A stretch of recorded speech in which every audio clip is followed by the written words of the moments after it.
Hello बच्चों, welcome back to air classes में आप सभी बच्चों को आज फिर स्वागत है बेटा आपका।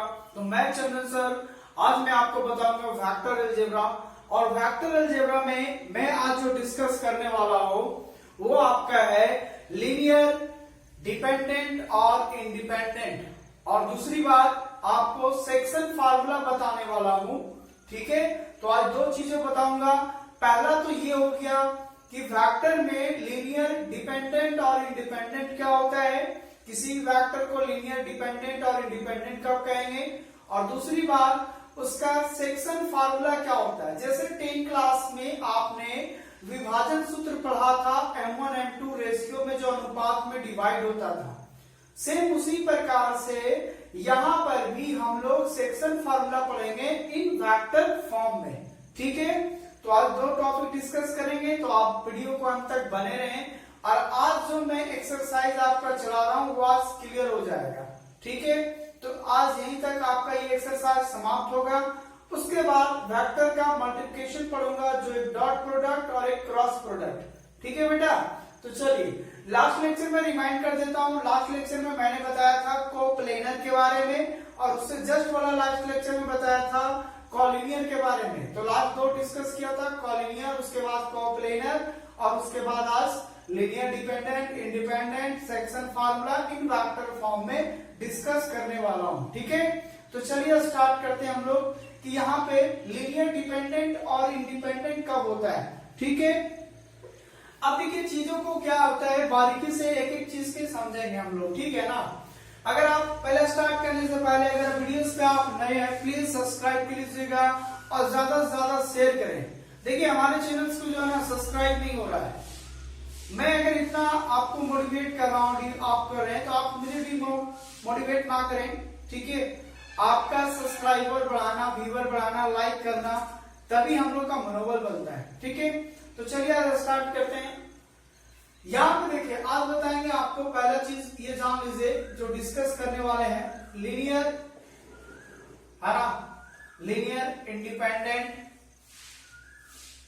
और डिपेंडेंट। ठीक है, तो पहली बात तो आज ये देखेंगे कि लीनियर, डिपेंडेंट और लीनियर इंडिपेंडेंट कब होगा, है ना। मतलब क्वेश्चन में साफ साफ लिखा रहेगा, कोई वेक्टर दे देगा, 3 वेक्टर इसमें दिया रहेगा, उन तीनों वेक्टर्स को आपको ये दिखाना रहेगा कि वह लीनियरली इंडिपेंडेंट है कि लीनियरली डिपेंडेंट है। ठीक है, तो देखिए सपोज कीजिए कि आपके पास 3 वेक्टर है। मान लीजिए अल्फा वेक्टर में दिया हुआ है a1i plus b1j plus c1k। ठीक है, मान लीजिए दूसरा बी वेक्टर, आपका बीटा वेक्टर दिया हुआ है a2i प्लस b2j, ठीक है, प्लस c2k। और तीसरा मान लीजिए गामा वेक्टर दिया हुआ है a3i plus b3j plus c3k। मान लीजिए इस प्रकार से आपका 3 वेक्टर दिया हुआ है। इन तीनों वेक्टर को आपको यह दिखाना है कि लीनियरली इंडिपेंडेंट होगा कि लीनियरली आपका डिपेंडेंट होगा। तो देखो चीजों को करना क्या है, बड़ा आसान है, पहले मैंने भी डिस्कस किया है। अगर इसका डिटरमिनेंट, कहने का मतलब है अगर डिटरमिनेंट 0 आया, इट मींस कि डिटरमिनेंट ऑफ a1 b आपका a2 a3, फिर ऐसे निकालेंगे b1 b2 b3, उसके बाद c1 c2 c3, और इसको डिटरमिनेंट सॉल्व करके क्या लाएंगे हम लोग, 0 लाएंगे। ठीक है ना। देखिए a1 a2 a3, ऊपर में i वाला कोएफिशिएंट, सेकेंड में j वाला और थर्ड में k वाला कोएफिशिएंट, तीनों को लिखेंगे और इसका डिटरमिनेंट सॉल्व करेंगे। अगर ये 0 आ गया तो ये कहेंगे कि हमारे पास जो 3 वेक्टर था अल्फा बीटा गामा, वो हमारा लीनियरली डिपेंडेंट वेक्टर हो गया। ठीक है ना। Then alpha beta and gamma are the linearly, है ना, लीनियरली डिपेंडेंट। जब 0 चीजें होंगे ना तो ये डिपेंडेंट हो जाएगा। ठीक है, और अदरवाइज पहला कंडीशन तो ये हो गया। दूसरा कंडीशन ये हो गया कि अगर सपोज करो कि इसका डिटरमिनेंट जो है वो 0 के बराबर नहीं होगा। मान लीजिए मैंने इसका डिटरमिनेंट निकाला, कुछ वैल्यू आ गया 2 4 10 20 कुछ भी, व्हाटएवर एनीवे, है ना। तो अगर कोई इसका डिटरमिनेंट निकाला और अगर सपोज करो कि 0 के बराबर नहीं है, तब ऐसा सिचुएशन में क्या हो जाएंगे, then alpha beta gamma are the linearly, है ना, आपका ये जो हो जाएगा लीनियरली इंडिपेंडेंट हो जाएगा। ठीक है, तो पहली बात ये समझ में आ गया, इंडिपेंडेंट, है ना। तो एक हमारा होता है लीनियरली इंडिपेंडेंट और दूसरा होता है लीनियरली डिपेंडेंट। तो लीनियरली डिपेंडेंट तब होगा जिसका डिटरमिनेंट 0 हो जाएगा, और लीनियरली डिपेंडेंट तब होगा जिसका डिटरमिनेंट 0 के बराबर नहीं होगा। बस वही बात याद रखना है लीनियरली डिपेंडेंट और डिपेंडेंट में।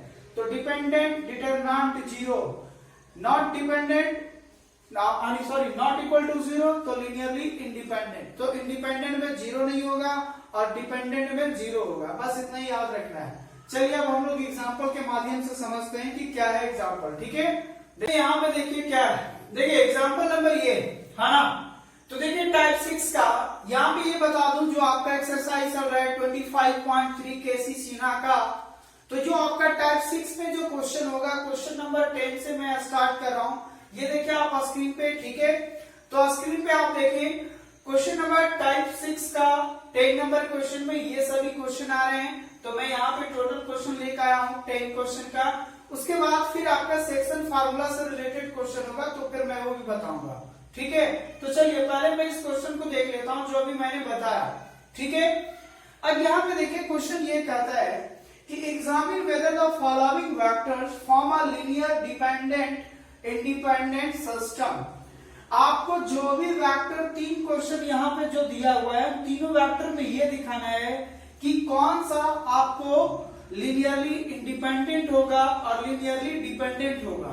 ठीक है, तो सर पहला क्वेश्चन में तो हमें सिर्फ 2 ही वेक्टर नजर आ रहा है।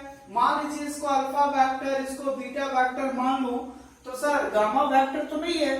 तो मैं एक चीज बता देता हूं, जो वेक्टर नहीं रहेगा, जो वेक्टर नहीं रहेगा वह वेक्टर हमेशा हम लोग क्या करेंगे, 0 0 ले लेंगे। ठीक है ना। तो पहला चीज देखिए, इसका सोल्यूशन करने के लिए क्या करूंगा, पहला का सोल्यूशन बता रहा हूं बेटा आपका।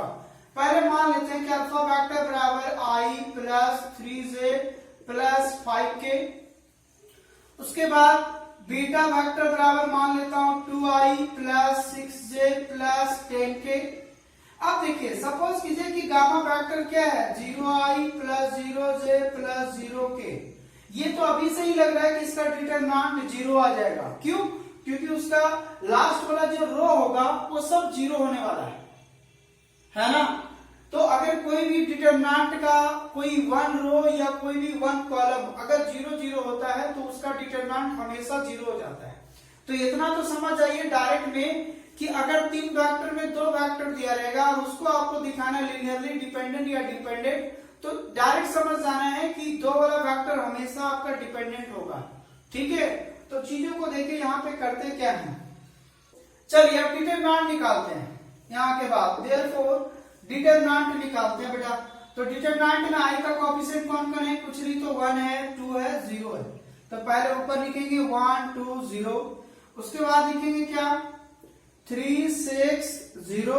उसके बाद लिखेंगे 5 10 0। अब देखिए इसका डिटरमिनेंट सॉल्व करने से कोई फायदा नहीं है, क्योंकि इसका थर्ड जो कॉलम है वो क्या है, 0 है। इसका मतलब डिटरमिनेंट इसका क्या आ जाएगा, 0। बिना निकाले आप ये कह सकते हैं। So therefore delta is equal to क्या हो गया बेटा आपका, 0। सो हेंस हम ये कह सकते हैं कि अल्फा बीटा एंड गामा जो माने थे वो कैसा है, लीनियरली डिपेंडेंट वेक्टर हो गया। ठीक है, बस यही सॉल्यूशन देना था और कोई कुछ नहीं करना आपको। तो पहले अल्फा बीटा इसमें गामा नहीं था तो उसको गामा मैंने 0 मान लिया। मानने के बाद आपको डिटरमिनेंट में i j का कोएफिशिएंट बताना है। तो शुरू में i वाला कोएफिशिएंट, दूसरा में j वाला, तीसरा में k वाला। उसके बाद अगर कोई भी डिटरमिनेंट में चाहे पूरा एक कोई भी रो में या कोई भी कॉलम में अगर 0 होता सभी तो वो 0 हो जाता है। इट मींस इसका डिटरमिनेंट क्या हो गया, 0 हो गया। इसका मतलब जो मैंने माना अल्फा बीटा गामा वो आपका लीनियरली डिपेंडेंट ये था। ठीक है, अब आता है नेक्स्ट। देखिए नेक्स्ट मैं हिंट कर दूंगा, आपको खुद बनाना है और कमेंट करना है यस सर क्वेश्चन नंबर 10 का मेरा दूसरा नंबर बन गया है। ठीक है, ये कमेंट करके आपको जवाब देना है और मैं वेट करूंगा आपकी कमेंट को। ओके, चलिए अब देखिए सेकंड नंबर क्वेश्चन में ए vector, B vector, C vector तीनों दे दिया है ना। कुछ नहीं बेटा, यही तो है, आई है, जे है, के है, आई है, जे है, के है, आई है, जे है और के है। तो आई का कोएफिशिएंट यहाँ 1 बनाएगा, यहाँ -2 बनाएगा, यहाँ पे 1 बनाएगा, यहाँ -2 भर देना, यहाँ 3 भर देना, यहाँ पे -1 भर देना, यहाँ 3 भरना बेटा आपका, और यहाँ पे 4 भरना और यहाँ 5 भर देना। सॉल्व करना, अगर डिटरमिनेंट 0 आया तो डिपेंडेंट, 0 नहीं आया तो इंडिपेंडेंट हो जाएगा। बात खत्म, क्लियर है। आइए क्वेश्चन नंबर 3 में देखिए। थर्ड में क्या करना है, कुछ नहीं करना है, सेम यही काम कर देना है आपको। थर्ड का जब आप सोल्यूशन कीजिएगा तो मान लीजिए डेल्टा बराबर डिटरमिनेंट निकाल रहा हूं मैं, ए का कोएफिशिएंट ए वेक्टर, ए वेक्टर, ए वेक्टर, उसको ऊपर में लिखना है तो 1 2 3, फिर यहाँ -3 -9 +2 तो -3 हो जाएगा, -9 हो जाएगा और यहाँ पे 2 हो जाएगा। उसके बाद 2c का देखो 2 -1 2 -1 चलिए इसको देख के बता देता हूँ सॉल्व करके, है ना। आप देखिए किसी भी रो या किसी भी कॉलम से सॉल्यूशन कर सकते हैं इसका। चलिए मान लीजिए हम फर्स्ट रो से कर दे रहा हूं तो 1 को लूंगा तो ये रो और ये कॉलम हट जाएगा, ये इसके साथ हो जाएगा 9 और ये हो जाएगा +2, फिर -2 लूंगा तो ये कैंसिल, ये कैंसिल, ये इसके साथ आएगा तो 3 और ये इसके साथ आएगा तो 4, फिर +3 लूंगा तो ये कैंसिल होगा तो यहाँ हो जाएगा 3 और यहाँ हो जाएगा आपका 9 2 हो जाएगा 18। ठीक है, अब देखिए यहाँ हो जाएगा 1 गुने आपका 11 -2 गुने -1 और 3 गुने यहाँ पे हो जाएगा 18 और 3 हो जाएगा बेटा आपका 21। सॉल्व करेंगे तो हो जाएगा 11 +2 प्लस यहाँ करेंगे तो हो जाएगा 3 यानी 63। क्या ये कभी 0 के बराबर होगा क्या? ऐड करने पे नहीं होगा। 5 6 हो जाएगा आपका 6 7 76। क्या 0 के बराबर आया क्या? नहीं आया। इसका मतलब ये हुआ कि जब डिटरमिनेंट 0 के बराबर नहीं हुआ सो ये जो गिवन 3 वेक्टर था ये मान लीजिए अल्फा वेक्टर था, ये बीटा वेक्टर था और ये गामा वेक्टर था, तो हम ये कह सकते हैं गिवन 3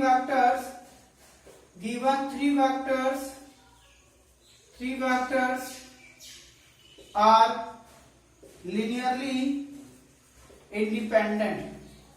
ठीक है, तो ये क्या हो गया बेटा आपका लिनियरली इंडिपेंडेंट हो गया। क्यों? क्योंकि इसका डिटरमिनेंट जो है वो 0 के बराबर नहीं आया।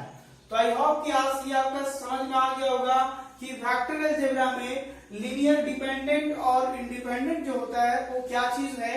किसी भी वेक्टर को अगर 3 वेक्टर्स दिए हुए हैं तो उसका हम लोग कैसे चेक करेंगे कि वह लीनियर डिपेंडेंट है या लीनियर इंडिपेंडेंट है। क्या यहाँ तक कोई दिक्कत है आपको? समझ में आ रही ना प्रॉपर? अरे बोल यस या नो? यस। ठीक है, तो महाकाल का नाम लो और बोलते जाओ, आगे बढ़ते जाओ, हरिहर धाम हरिहर बाबा। क्लियर है? चलो अब आते हैं नेक्स्ट पार्ट में, सेक्शन फार्मूला इन वेक्टर। यहाँ पे ध्यान दीजिए, तो ये जो टॉपिक है आपका सेक्शन फार्मूला। ठीक है बेटा, सेक्शन फार्मूला। तो सेक्शन फार्मूला इन वेक्टर अलजेब्रा में क्या होता है, यानी वेक्टर फॉर्म में। तो सेक्शन फार्मूला जो यहाँ पे हम लोग स्टडी करेंगे इन वेक्टर फॉर्म में। ठीक है, देखिए फर्स्ट ईयर में मैंने डिस्कस किया था, आप जिस यूट्यूबर से पढ़े होंगे या फिर ऑफलाइन क्लासेस में कहीं पढ़े होंगे, तो सेक्शन फार्मूला आपको 3 प्रकार का बताया गया होगा। एक होगा आपका पहला इंटरनली, ठीक है बेटा, दूसरा आप पढ़े होंगे एक्सटर्नली, ठीक है, एक्सटर्नली, और तीसरा पढ़े होंगे मिडिल पॉइंट, ठीक है, जिसको मिड पॉइंट भी बोलते हैं, तो मिडिल पॉइंट है ना। तो आप 3 प्रकार के यहाँ पे पढ़ चुके होंगे, पहले से भी जानते होंगे, लेकिन थोड़ा सा यहाँ पे चेंज करूंगा क्योंकि वेक्टर फॉर्म में पढ़ने वाला हूं। वहां पे आपको कोऑर्डिनेट सिस्टम में बताया जाता था, लेकिन यहाँ पे मैं बताऊंगा वेक्टर फॉर्म में कैसे इसको काम करना है।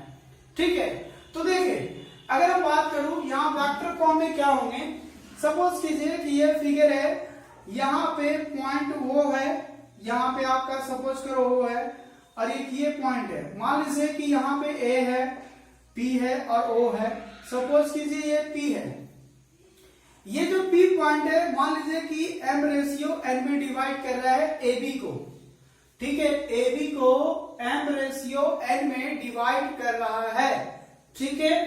A का पोजीशन वेक्टर स्मॉल ए मान लेते हैं, B का position vector small b vector मान लेते हैं, ठीक है। मतलब ये वेक्टर B वेक्टर हो गया और ये वाला A वेक्टर हो गया।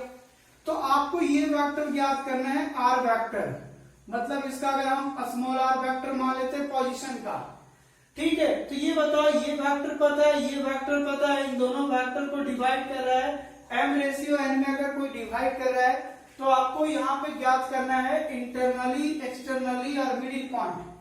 तो इंटरनली में करना क्या होता है, जाहिर सी बात है ये इधर आता है और ये इधर आता है, ठीक है। तो चीजों को देखो, इंटरनली जब रहेगा डिवाइड करना तो R वेक्टर क्या निकल के आएगा, तो R वेक्टर बराबर होगा, ये इसके साथ ले जाना तो MB वेक्टर प्लस N इधर लाना तो N into A vector upon M plus N कर देना। ये आपका हो गया कौन सा, इंटरनली वेक्टर निकल जाएगा P पॉइंट का। अब अगर चीजें आपको एक्सटर्नली निकालना है तो सिर्फ क्या होता है, वहां पर भी बताया गया था फर्स्ट ईयर क्लास में, इंटरनली में प्लस होता था तो एक्सटर्नली में क्या होता था, माइनस होता था। तो यहाँ पे कर दीजिएगा N vector minus NA vector upon M minus N। तो ये हो गया बेटा आपका एक्सटर्नली। इसके बाद आता है मिड पॉइंट। मिड पॉइंट बड़ा आसान होता है, मतलब M और N के जगह क्या होंगे, 1:1, मतलब इसमें जो रेशियो होंगे M अनुपात N में वो 1:1 अनुपात में डिवाइड होगा। इट मीन्स उस समय जो R वेक्टर होगा तो दोनों वेक्टर को ऐड कर देना है, A vector plus B vector, और उसको 2 से क्या करेंगे हम लोग, डिवाइड कर दूंगा। तो ये निकल जाएगा आपका कौन सा वेक्टर, मिडिल पॉइंट, यानी मिडिल आपका निकल जाएगा मिडिल वेक्टर, ठीक है। तो यहाँ पे सेक्शन फार्मूला 3 फार्मूला होते हैं, इंटरनली, एक्सटर्नली और मिडिल पॉइंट। एक्सटर्नली में माइनस होगा, इंटरनली में प्लस होगा, मिड पॉइंट में दोनों वेक्टर को जोड़ के 2 से डिवाइड कर देना है, ठीक है। आई होप कि ये समझ में आ गया है ना।